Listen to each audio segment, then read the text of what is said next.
Dining tables are one of my favorite things to build, but a last-minute design change from my client almost put an end to this project before it even began. One of the things you have to watch out for when cutting large boards to length is any bowing or twisting.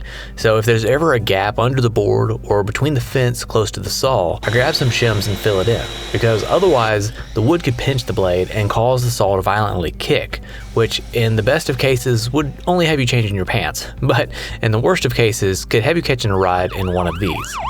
I had a professor drill into my head to make the top of a table last.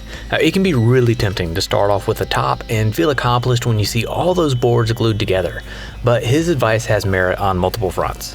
For one, the longer you wait to finish that big slab, the more likely it is to bow while it's hanging out in the shop, unfinished and not secure to the base. Another reason to not start off with the top is that unless you have a ginormous shop, you're going to have to keep moving and working around a big heavy slab of wood for the entire project. So we're going to follow Phil's advice and knock out the base of this table first. I know, it looks like I'm ignoring the advice that I just gave, but I'm not actually making a tabletop. The base for this table is made of 2 slabs that are conveniently just narrow enough to fit through my planer once all glued up. Now, when it comes to glue, I stick with Titebond Original for smaller glue ups like this, and I try my best not to make a mess, but I don't always do a great job of that. Anyways, these 2 slabs originally were going to be bolted to a plate that sat flush to the underside of the tabletop, but because of a design change, I needed to find a way to transform what was going to be an easy to build modern table into a slightly more complex expanding table that could also store the leaf under it when it wasn't being used. The biggest challenge with this was the size of the table base. They wanted it to be a pedestal style, which means the base is a fixed size and it can't move with the top as it's opened or closed. But after a few design iterations, I landed on a solution that met the client's needs with minimal changes to the original design. To add some interest to the base, I rounded the edges with a hefty roundover bit. Now, this could be done with a hand router, but I stick to using the router table for larger profiling bits like this one. Take multiple passes, raising the cutter a little each time rather than cutting the profile all at once. This helps to make the cut a little bit easier to manage, and it significantly reduces any tear out you'll have to deal with later. Usually I do all the sanding at once, but I wanted to go ahead and get these pieces wrapped up so they'd be ready for me once it was time to assemble the base. The one thing I needed to focus on was maintaining the radius to edge and not sanding a flat spot onto them. The easiest way to do this is to roll the sander along the edge while moving from one end to the other. And once I've worked through all the grits, I wet the surface to raise the grain, and once everything is dry, I sand the raised grain back smooth with the last grit of sandpaper that I used. Now comes the fun part. It's time to start making the pieces that will support the leaf under the tabletop.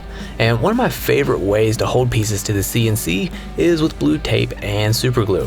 I'm starting with stock that's already been planed to final thickness, but I left it oversized in the width and length. The design I came up with uses a recessed keyhole slot and a notched pin to lock the leaf in place when it's being stored, but it still allows for easy removal when the leaf is needed.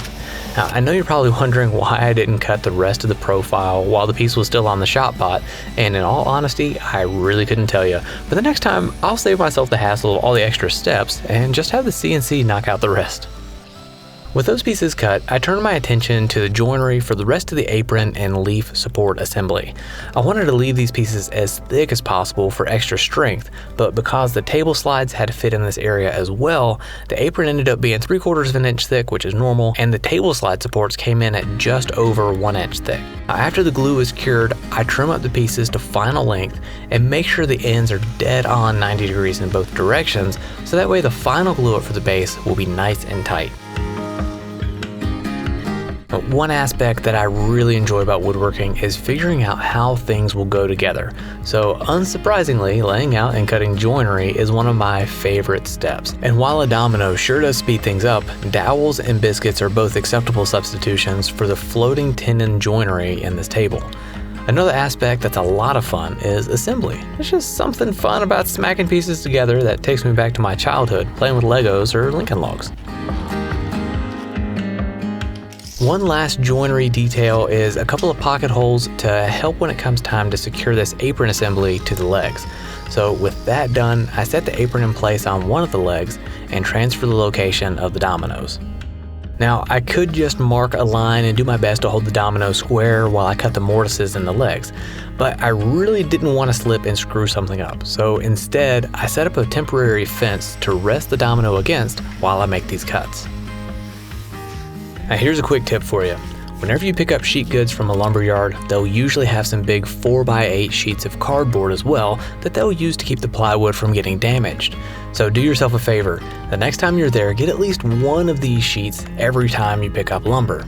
That way you'll have a smooth, durable surface you can set your projects on, and you won't risk damaging or scratching them up if you've already done some sanding before it's time to assemble. So with the base knocked together, I grab a few short clamps to close up the joints the rest of the way.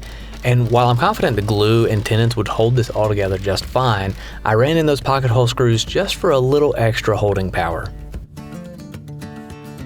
Making a tabletop is more than just slapping some boards together. And while it's a relatively easy process, there are definitely a few best practices you'll want to follow to help the top come out flat. Now, one of the easiest things you can do is alternate the grain direction on your boards. And to help you keep things organized, mark one side once all the boards are laid out. Now, everyone has their own preferred method to get the edge of a board straight before a glue up.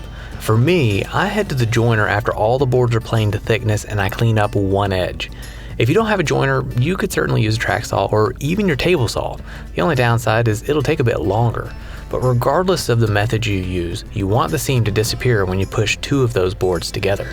So next up, I cut the opposite side of each board parallel to the side that was just jointed. Now, if this was an open grained wood like oak or ash, I'd be done. But since it's maple, I take one last trip back to the joiner and I take a very shallow cut just to clean up any blade marks that may have been left behind from the table saw. I like to domino my tabletops for a couple reasons. The main one is for alignment while I'm gluing it together. And while I could just use a biscuit joiner to accomplish the same thing, I stick with using a domino because they also add a bit of rigidity across the grain to help keep the tabletop nice and flat over time. While I slap all these boards together and goop glue all over the place, I thought it'd be fun to take a flashback to the first furniture piece I made, which is also when Phil first told me to make tabletops last. This has been our dining table for about 14 years, and it's always been a fun conversation starter. I loved the process of building this table, and I think it will always be one of my favorite projects. I learned a lot on that build. It was the first time I'd done vacuum forming, and I put in some serious time with an overarm router, cutting the curved profile on the legs and the pocket for the stretchers. Now, most people who see the table for the first time comment on the inlay in the top and around the edge. But for me, the double tusked mortise and tenon joint that pulls the base together is to this day one of my favorite features. It's kind of bittersweet to actually think about building a replacement table for our family in the coming months, but it's also fun to wonder where this one will end up down the road and who will be eating meals around it. Now that the glue is cured and my sappy trip down memory lane is wrapped up, it's time to prep the tabletop for the next steps. To do that, I give the underside a quick sand with 80 grit to clean up any glue squeeze out that's left behind ahead of cutting both halves of the top to final size with my track saw. Also, don't ask me to explain the stack of pulleys, I just needed some weight in the middle of the two halves to make sure everything stayed flush during the cut. Alright, so my third tip for keeping tabletops flat is to add CChannel, and whenever I can, I set up on the ShopBot to knock this out rather than using templates and a hand router simply because it's so much faster and allows me to work on other tasks in the shop while the machine does its thing, and it's so conveniently even chamfered all of those holes for the threaded inserts. Off the CNC, I set up my Bora Centipede, which if you need an easy to set up work surface, I can't recommend these enough. And when the task is over, they break down without taking up a ton of space in your shop. Now with all of those threaded inserts in, I sand the underside of the top and I finish it with Rubio Monocoat. I can't remember if this was corn silk or cotton white, but either way, this is a go-to finish for me because of how easy it is to apply, but it also just looks and feels great. When it comes to installing CChannel, most folks think every screw should be tightened down as much as possible. But really, you only need the center 1 to 3 screws to be tight. The others should only be snug. Now also, if you need CChannel mounting plates or other relevant hardware like this for an upcoming project, hit up my buddies at Bidwell Wood and Iron and use my discount code to save yourself 10%. The slides I'm using for this table are called equalizer slides. Rockler sells these and they sent out a pair for this project along with a few other items I'll be using in just a bit. The biggest thing you need to do when setting these up is to make sure they're parallel to one another. And the fastest way to do that is to cut a scrap on the table saw that's the same width as the distance you'll need between the two slides. So after checking my measurements about 20 times, I set the first slide in place and then secured it with a handful of screws. Now at first, I don't run in all of the screws because I want to test the function of the slides to make sure everything is installed correctly and moving smoothly. So with that quick check done and out of the way, I installed the table locks, which are also from Rockler, on the main portion of the table and also on the leaf. I personally like these locks over others because they not only secure the table in a closed position, but they also help to align the pieces as the table's closing. Whenever I build an expanding table and it comes time to sand the top, I prefer to have the leaf in place. You have to be careful to not sand a divot into the wood around the seam though, so after I'm done with 80 grit, I always take the leaf out, close the top just to make sure that everything is still lining up nice and smooth like it should be. After all the surfaces are sanded up to 220, I again water pop the top, sand it back smooth again with 220 before applying Rubio. Before the top goes on, I wanted to show how the leaf is stored. So from the underside of the table, you pivot the leaf into position, and then with two pegs that fit into the keyhole slot, you can prevent the leaf from being able to fall out or be removed.